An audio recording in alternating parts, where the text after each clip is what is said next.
सिडकोमध्ये काय झालं साहेब, सिडकोमध्ये आमचे सगळे आमच्या बाजूला सगळे व्यापारीचे गट होते आजूबाजूला, आणि माझा गट नंबर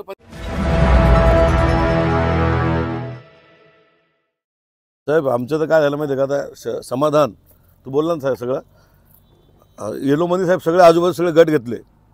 माझा 85 गट आहे, त्यांनी 87 घेतला, 84 घेतला, आणि इकडं 99 घेतला, 125 घेतला, 45, आणि आमचे 2च गट आजूबाजूला सोडून दिले.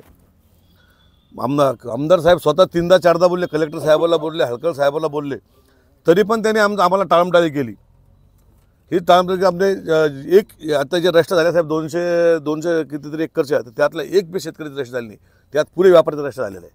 शेतकऱ्याची एक रजिस्टर नाही. आमची तर वडला आमची आम्ही आता घेतलं जमीन नाही साहेब, आम्ही जमीन घेतलेली आमच्या वडिलाच्या हातची जमीन आहे, 20 वर्ष 25 वर्ष जुनी जमीन आहे आमच्या. आमचं म्हणणं आहे की आता मुख्यमंत्री साहेबाला परदेशी आपण सगळं निवेदन दिलं ना परदेशी, की मुख्यमंत्री साहेब म्हणले की मीटिंग लावतो मुंबईला मी, आणि करून दे उपमुख्यमंत्री साहेबला अजित शिंदे साहेब परदेशी ते बोलले की एक मुंबईला मीटिंग लावून खोतकर साहेब पण होते, सगळं शेतकऱ्याला बोलून मी करून देतो म्हणले.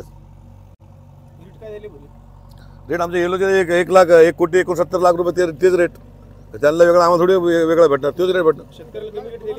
शेतकऱ्या गिरींचे शेतकरी आहे त्यांना कमी रेट आहे, आम्ही म्हणलो त्यांना पण सारखे रेट द्या, आमच्यासारखे शेतकऱ्याला रेट तेच द्या.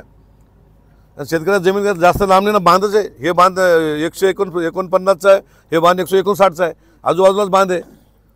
तर येलोन गिरीन झालेलं आहे.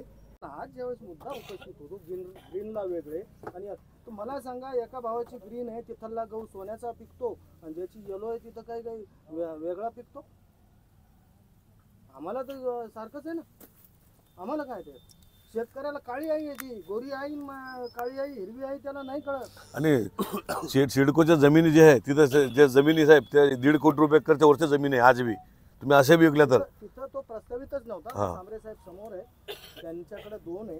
जी गव्हर्नमेंटची एजन्सी होती त्या एजन्सीनं हा प्रोजेक्ट फिजिबल नाही असा अहवाल दिलेला आहे.